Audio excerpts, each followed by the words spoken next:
Assalamualaikum warahmatullahi wabarakatuh. Selamat pagi, siang, dan sore. Salam sejahtera untuk kita semua. Kami dari kelompok 7 akan mempresentasikan hasil diskusi kelompok kami tentang manajemen risiko pasar dan manajemen risiko likuiditas. Sebelumnya, saya akan memperkenalkan nama anggota kelompok 7. Yang pertama ada Nurwadiha sebagai pemateri pertama, yang kedua ada Septia Wizar Anggriani sebagai pemateri terakhir, yang ketiga ada Fitri Aryani Ramadanti pemateri kedua, dan Siti Putri Maniar sebagai pemateri ketiga.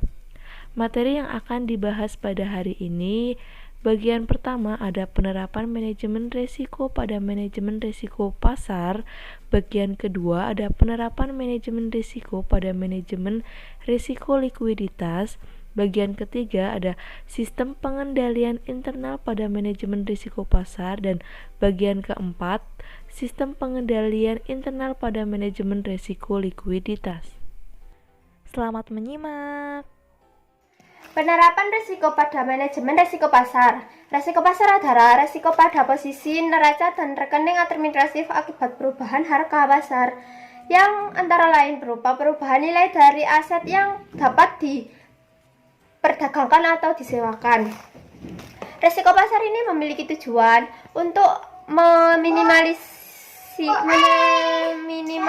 kemungkinan dampak negatif akibat perubahan kondisi pasar terhadap aset dan permodalan Bank Syariah. Penerapan manajemen risiko pasar bagi Bank Syariah mencakup hal-hal berikut. Yang ke satu, pegawai aktif Dewan Komisaris, Direksi, serta DPS. Yang kedua, kebijakan prosedur dan penetapan limit. Dan yang ketiga, proses identifikasi, pengukuran, pemantun, dan penghasilan risiko serta sistem informasi manajemen risiko pasar. Pengawasan aktif Dewan Komisaris, Direksi, serta DPS. Kewenangan dan tanggung jawab Dewan Komisaris, Direksi, serta DPS. Dewan Komisaris dan Direksi untuk memastikan bahwa kebijakan dan prosedur mengenai manajemen risiko pasar telah mencakup aktivitas trading harian, jangka menengah maupun jangka panjang. Memastikan bahwa kebijakan dan prosedur mengenai kebijakan manajemen aset dan kewajiban Bank Syariah secara keseluruhan sesuai dengan pilihan bisnis yang diambil Bank Syariah. DPS melakukan evaluasi atau kebijakan manajemen risiko pasar terkait penentuan prinsip syariah dan mengevaluasi pertanggungjawaban direksi atas pelaksanaan kebijakan manajemen pasar terkait pemenuhan prinsip syariah. Dan yang kedua, sumber daya insani. Kualitas pegawai dilaksanakan aktivitas yang terkait dengan risiko pasar harus memadai. Dan kualitas pegawai pelaksanaan unit manajemen risiko harus seimbang dengan kualitas pegawai pelaksanaan aktivitas yang terkait dengan risiko pasar. Ketiga, organisasi manajemen risiko pasar menetapkan struktur organisasi yang terkait dengan penerapan manajemen risiko pasar harus disesuaikan dengan karakteristik dan kompleksitas kegiatan usaha Bank Syariah. Kebijakan, prosedur, dan ketetapan limit. Yang pertama ada kebijakan dan prosedur. Ada 7 kebijakan dan prosedur. Yang pertama adalah kriteria instrumen keuangan yang dapat ditetapkan sebagai trading book dan backing book, serta mekanisme untuk memastikan bahwa kriteria tersebut ditetapkan secara konsisten. Yang kedua, tujuannya memiliki posisi trading book dan backing book. Yang ketiga, kebijakan pengelolaan portofolio, trading book dan backing book. Yang keempat, ketetapan metodologi valuasi terhadap instrumen keuangan dalam trading book dengan menggunakan nilai wajar secara harian berdasarkan harga pasar atau model penilaian. Yang kelima, metode pengukuran risiko pasar yang digunakan Bank Syariah baik untuk keperluan pemantauan risiko secara periodik maupun perhitungan kecukupan modal. Yang keenam, ketetapan pihak yang independen untuk melakukan pengujian dan validasi model pengukuran risiko dan perincian model secara berkala. Dan yang terakhir, mekanisme penetapan dan pendokumentasian setiap strategi perdagangan atas posisi trading book. Yang kedua ada ketetapan limit. Ketetapan limit dapat ditetapkan secara berjenjang pada setiap level organisasi bank syariah. Misalnya, limit secara keseluruhan, limit portofolio, dan limit dealer. Bank syariah dapat menetapkan limit sebagai pemicu atau trigger internal untuk mengantisipasi pencapaian maksimum limit. Proses identifikasi, pengukuran, pemantauan, dan pengendalian, serta sistem informasi manajemen risiko pasar. Dalam identifikasi risiko pasar, bank syariah harus memiliki proses identifikasi risiko yang disesuaikan dengan risiko pasar yang melekat pada aktivitas bisnis bank syariah. Pengukuran risiko pasar. Terdapat 8 kategori pengukuran risiko pasar. Yang pertama, menyediakan informasi mengenai posisi outstanding dan potensi keuntungan atau kerugian secara harian, termasuk informasi mengenai posisi setiap nasabah. Yang kedua adalah mencangkup seluruh eksposur risiko pasar, baik saat ini maupun potensi di masa depan, dan mampu melakukan mark to market. Yang ketiga, dapat mengakomodasi peningkatan volume eksposur, perubahan teknik penilaian nilai wajar, perubahan metodologi, dan produk baru. Yang keempat, memperhitungkan eksposur risiko pasar. Yang kelima, memiliki asumsi dan parameter yang terdokumentasi dan dievaluasi secara berkala. Yang keenam, didukung oleh sistem pengumpulan data yang memadai. Yang ketujuh, dilengkapi dengan analisis skenario dan stress testing. Yang kedelapan, yang terakhir, terintegrasi dengan proses manajemen risiko secara rutin, baik dari aspek pengambilan keputusan, governance, struktur, maupun proses alokasi modal internal. Pemantauan risiko pasar. Dalam pemantauan risiko pasar, Bank Syariah melakukan pemantauan terhadap kepatuhan limit secara harian dan tidak lanjut untuk mengatasi apabila terjadi pelampauan, yang selanjutnya dilaporkan secara harian kepada pihak yang berkepentingan sebagaimana yang diatur dalam kebijakan internal Bank Syariah. Kemudian adalah pengendalian risiko pasar. Dalam pengendalian risiko pasar terdapat 3 pengendalian. Yang pertama yaitu memastikan bahwa pencatatan yang dilakukan tidak menyimpang dari standar akuntansi dan tidak menimbulkan penyimpangan pada pengukuran pendataan. Yang kedua, selalu menilai kredibilitas pihak lawan yang bertransaksi untuk mencegah penempatan yang terkonsentrasi.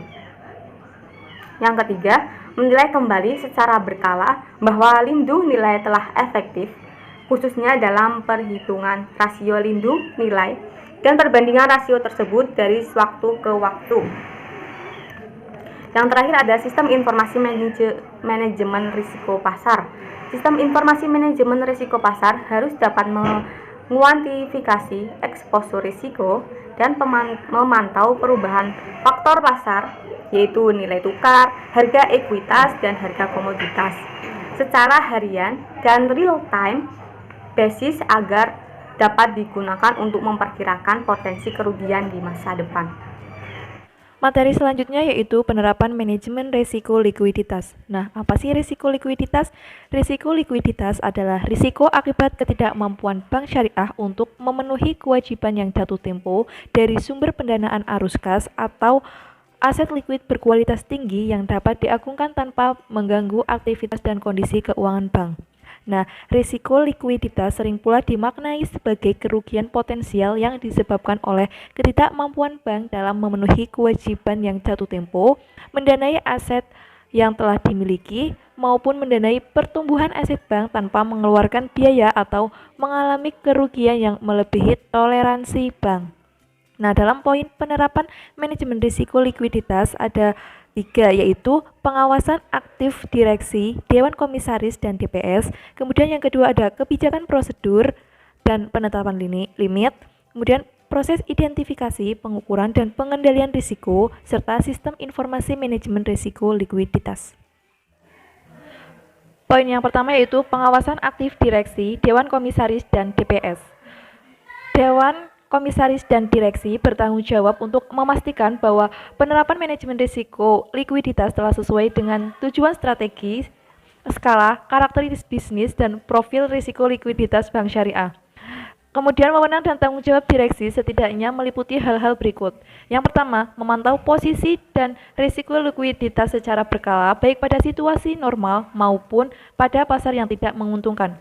Yang kedua, melakukan evaluasi terhadap posisi dan risiko likuiditas bank syariah paling tidak 1 bulan sekali.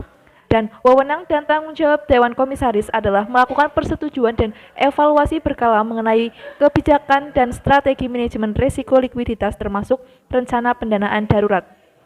Yang terakhir, wewenang dan tanggung jawab Dewan Pengawas Syariah atau DPS adalah melakukan evaluasi atau review atas kebijakan manajemen risiko, khususnya aspek risiko likuiditas yang terkait dengan pemenuhan prinsip syariah. Yang kedua yaitu adanya sumber daya insani. Memastikan setiap fungsi atau unit yang bertanggung jawab dalam pengelolaan risiko likuiditas memiliki sumber daya insani dengan kompetensi yang memadai. Nah, selain itu adanya organisasi manajemen risiko likuiditas. Bank Syariah wajib memiliki komite pengelolaan likuiditas yang bertanggung jawab untuk melakukan pengelolaan likuiditas bank syariah. Poin selanjutnya yaitu kebijakan, prosedur, dan penetapan limit. Kebijakan dan prosedur manajemen risiko likuiditas setidaknya meliputi yang pertama, komposisi aset dan kewajiban, yang kedua, tingkat aset likuid yang harus dipelihara bank syariah, yang ketiga, penetapan jenis dan alokasi aset yang diklasifikasikan sebagai aset likuid berkualitas tinggi, yang keempat, diverifikasi dan stabilitas sumber pendanaan, yang kelima, manajemen likuiditas pada berbagai sumber pendanaan, dan yang keenam, manajemen likuiditas harian termasuk intrahari dan manajemen likuiditas intragrup. Selanjutnya ada penetapan limit. Limit risiko likuiditas harus konsisten dan relevan dengan bisnis syariah. Kompleksitas kegiatan usaha, toleransi risiko, karakteristik produk, valuta, pasar di mana bank syariah tersebut aktif melakukan transaksi, data historis, tingkat profitabilitas, dan modal yang tersedia. Proses identifikasi, pengukuran, dan pengendalian risiko, serta sistem informasi manajemen risiko likuiditas. Yang pertama, identifikasi risiko likuiditas. Bank syariah harus melakukan analisis terhadap seluruh sumber risiko likuiditas. Yang kedua, pengukuran risiko likuiditas. Bank syariah wajib memiliki pengukuran risiko likuiditas secara tepat waktu dan komprehensif. Alat pengukuran risiko likuiditas setidaknya meliputi risiko likuiditas, profil maturitas, proyeksi arus kas, stress testing. Yang ketiga, pemantauan risiko likuiditas. Yang dilakukan bank syariah harus memperhatikan indikator peringatan dini untuk mengetahui potensi peningkatan risiko likuiditas bank syariah. Yang keempat, pengendalian risiko likuiditas dilakukan melalui strategi pendanaan, pengelolaan posisi likuiditas dan risiko likuiditas harian, pengelolaan posisi likuiditas dan risiko likuiditas intragrup, pengelolaan aset likuid yang berkualitas tinggi, dan rencana pendanaan darurat. Kemudian yang kelima, sistem informasi manajemen risiko likuiditas.